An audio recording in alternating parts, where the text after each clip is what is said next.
This is the San Francisco 49ers Report. Chase Sr. here with you. And as always, no matter where you are, how you're tuned in, thank you so much for making today's show part of your day. And unfortunately for the Niners, the offseason is officially underway. So going to take a look at a lot of the moves that the Niners could make. And we're going to also dissect the question marks around this team heading into 2026. Before we do that, I'm telling you right now, this is your go-to spot for elite Niners coverage every single day, year-round. And with the offseason here, we're not going to disappoint with the content that we give you. So we're going to be covering the latest news, rumors, and reports around the Niners. We're going to give you in-depth analysis around NFL free agency. We're going to do some fantastic NFL draft content. I'll be in Santa Clara for Super Bowl week. We'll be in Indianapolis for the NFL Combine. Anytime there's trade buzz around the Niners, we'll dive into that as well. And the proof is in the pudding. There's a reason why we're closing in on 200,000 subscribers, so join the movement and hit that sub button right now. All right, big change number one that the Niners need to address this offseason. The 49ers need to fix their offensive line this offseason. And I've been talking about this since 2021. But that game on Saturday night against the Seattle Seahawks has to be a wake-up call for John Lynch and Kyle Shanahan. Because the talent gap between the Niners offensive line and the Seahawks defensive line was drastic. And this is a Niners offense that did not score a touchdown in their final 8 quarters against Mike Macdonald's defense. That has to drive and motivate the Niners this offseason to fix some of their weaknesses. And a huge weakness is along the offensive line. Brock Purdy was running for his life behind the line of scrimmage. He traveled 413 yards on 33 dropbacks against Seattle. The Seahawks had a pressure rate of 47.4%, yet they only blitzed 10.5% of the time, meaning they consistently got home with 4. And why didn't Kyle Shanahan run any quarterback sneaks in short yardage situations? He, who even said last week that Jake Brendel is an elite center in this league and one of the best at his position in the NFL, didn't have any confidence in his interior offensive line to win against the Seahawks' interior defensive line. This is a Kyle Shanahan problem. And Kyle Shanahan needs to stop thinking that his scheme can cover up bad offensive line play, because it has hurt the Niners in the biggest of games against the best defenses for years. And I have seen some people say, this is a play calling, play design, and scheme issue from Kyle Shanahan. There could be some truth there. But for anybody blaming Brock Purdy, you got to get real here. Brock Purdy was running around because he consistently felt the pocket deteriorating around him. He felt the pressure closing in, and so he felt the need to run around and try to extend plays to make plays downfield because the offensive line was getting manhandled. And I thought that Richard Sherman put it beautifully in talking about the importance of the Niners addressing their offensive line this offseason. He said, if you can't move them, you can't beat them. I have been talking about this for years. More from Sherm. It starts with preparing for the Seattle Seahawks team. Everything this offseason is going to be tailored around finding ways to beat the Seahawks. That is a team in your division. That is a team that you play twice. That is the team that you have to design your football team to beat. And it helps you going up against any other team across the NFL, because if you build an offense to beat that defense, you're going to find success. So Richard Sherman there is spot on. That loss to the Seahawks has to be a turning point for John Lynch and Kyle Shanahan's offensive philosophy. They have to fix it this offseason. This is a big one too. What the 49ers really have to do this offseason on offense in particular, in addition to rebuilding their offensive line, they need to get more explosive and they need to get faster on that side of the ball. The Niners wide receivers against that vaunted Seahawks defense, they had 3 catches for 24 yards on 10 targets. There was not a single wide receiver who took the field for the Niners who put a threat into that Seahawks defense. And that's why they got a pressure rate of nearly 50% and they blitzed 10% of the time, because they had no need to blitz. They just dropped everybody back in coverage because they knew that nobody on the perimeter for the Niners was going to be able to beat them. Ricky Pearsall is a good player. You can't count on him. He's 2 years in, and he's barely played in those 2 years.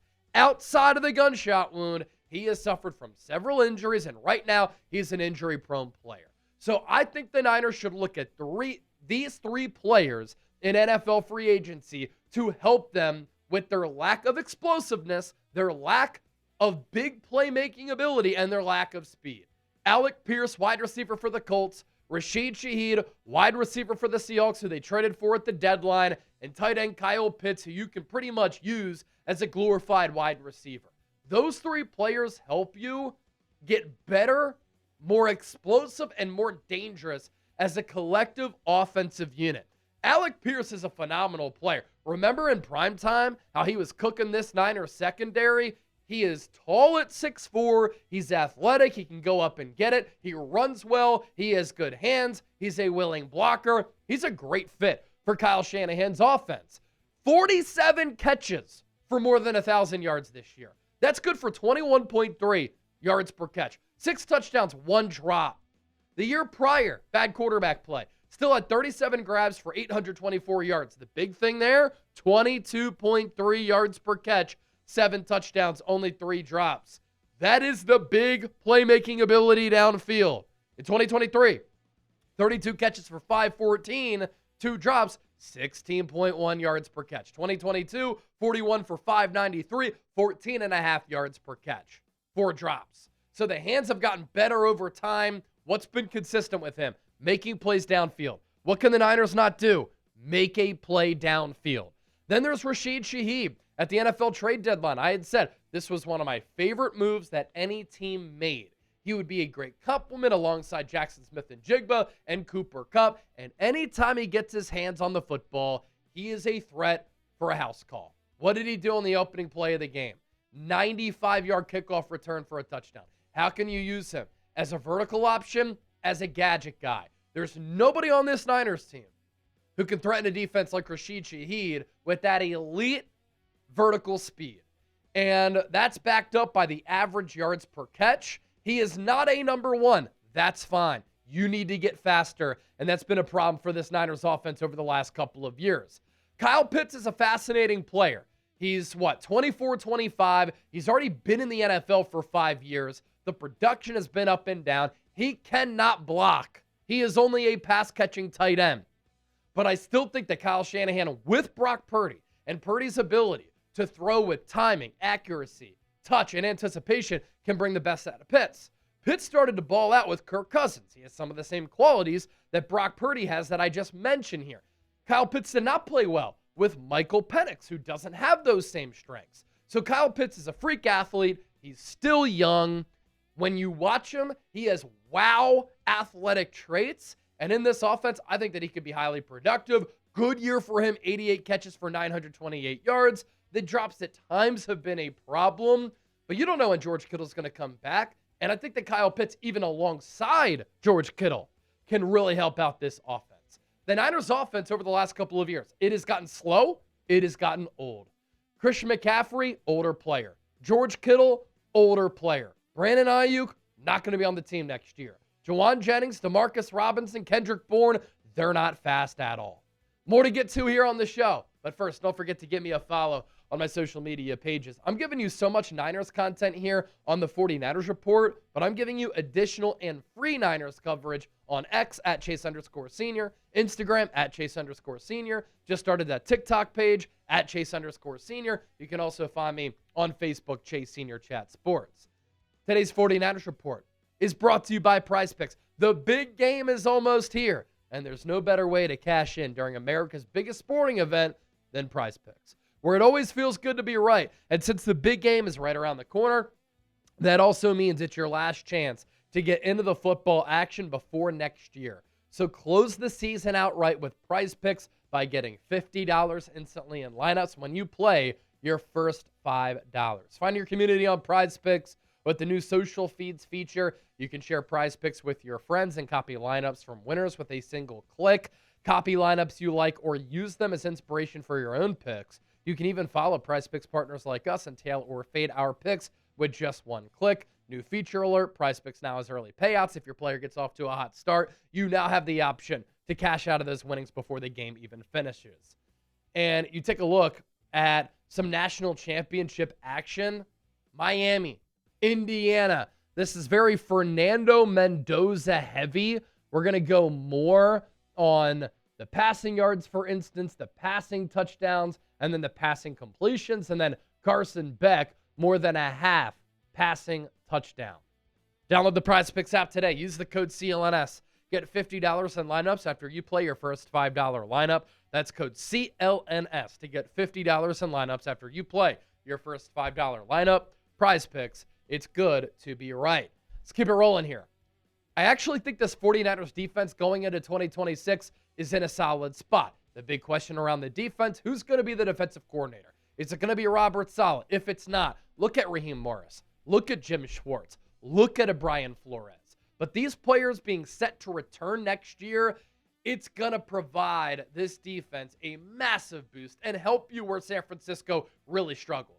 Against the run and in pass coverage at that linebacker spot, welcome back Fred Warner. Best linebacker in the game. Getting after the quarterback, the Niners were dead last in sacks this year. Nick Bosa helps you there. The Niners' run defense, after they lost Miguel Williams, was really, really bad. This year, in his rookie campaign, Miguel Williams showed to everybody he's a pretty damn good edge setter in the run game, and he's stout against the opposition's running attack. I like some of the signs that we saw from this rookie draft class. Alfred Collins and C.J. West at defensive tackle. As they got more snaps, they got better. And perhaps no player improved more from week 1 through the divisional round than Upton Stout. These are some building blocks for this Niners defense. Some defensive needs for San Francisco. They need to continue to bulk up that pass rush. They're not one player away. Linebacker alongside Fred Warner. Major question marks there. I think that the Niners can upgrade at cornerback 2 opposite of Diamador Lenore. And can we please get a legitimate coverage safety on the back end for San Francisco? Because they were so bad at the safety position this season. I brought this up after the game, and some people agreed with me. Some people were just out of pocket and in shambles that I even proposed this scenario. But will there be a general manager change this offseason for the Niners? Look, John Lynch is a nice guy. I've interviewed him a couple of times. John Lynch has done a fine job as the Niners general manager. Niners made it to the Super Bowl in 2019, year 3 of this regime. They made it back to the Super Bowl in 2023, should have won it, lost in overtime. They made it to the NFC Championship game in 2021 and in 2022. The playoff win over the Eagles, great, in a resetting year in which you had to eat more than $100 million in dead money. But there have been a lot of misses in free agency. There have been a lot of misses at the top of the NFL draft. And the talent difference between the Niners right now and the Seahawks, the Niners right now and the Rams, it's pretty drastic. This is a problem. John Lynch, while he's been a pretty solid general manager for San Francisco and the team has had a lot of success collectively as a whole, he's the 3rd best general manager in his own division in the NFC West. John Schneider is better. The Seahawks were able to reset without tearing it down, and they were still competitive during those years in which they were growing into what they wanted to become, which we've seen in 2026. Les Snead of the Los Angeles Rams is a better GM than John Lynch. You look at the Seahawks roster. You look at the Rams roster. There are young, marquee star players. Those teams also have a lot more depth than San Francisco. Of course, injuries have played a role, but Schneider and Snead better than John Lynch. How about some of the trades and the free agency acquisitions that both of those teams have made? And how about some of the contracts and contract extensions that John Lynch has given out? It's a reason why the Niners are where they are, with some question marks going into the future. The Niners under Kyle Shanahan and John Lynch have drafted some blue chip players. George Kittle in 2017, Fred Warner in 2018, Nick Bosa, Deebo Samuel 2019, Brandon Ayuk in 2020. The Niners really haven't drafted a blue chip player since then. That is a problem. Talanoa Hufanga was a good hit in the 5th round. He was an all-pro. Some people might say, Chase, where is Brock Purdy? A blue chipper, FYI, is not a guy who the Niners themselves passed on multiple times in the NFL draft, took in the 7th round, and with the final pick in the draft. He's turned into an elite quarterback, but he was never a blue chip prospect. A lot of misses in the draft here. Not ideal. Lastly, the 49ers must prioritize team health. They need to change how they stretch before practices and games. They need to change how they weight train, how they lift, and some of their recovery practices. Whatever they're doing in the weight room and in the training room, there has to be changes there. With the workouts that they do, for instance, but the people who are leading and directing the workouts. If you need to fire the head of strength and conditioning and the head of athletic training, and you need to let go of Dustin Little, who Kyle Shanahan loves, you have to get rid of these guys and these people. It is not sustainable to be the most injured team in football over a decade stretch.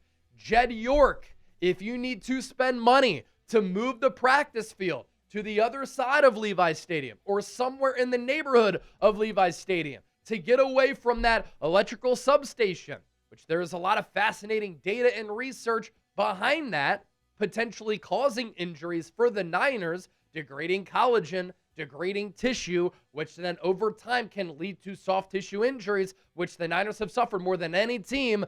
Move the damn practice field. Before Levi's Stadium was built, there was a proposal to take away that electrical substation for $20 million, but the Niners didn't want to pay it, and that was shot down, allegedly, and according to documents. Now, in order to move that electrical substation, it probably costs $30, $40, $50 million.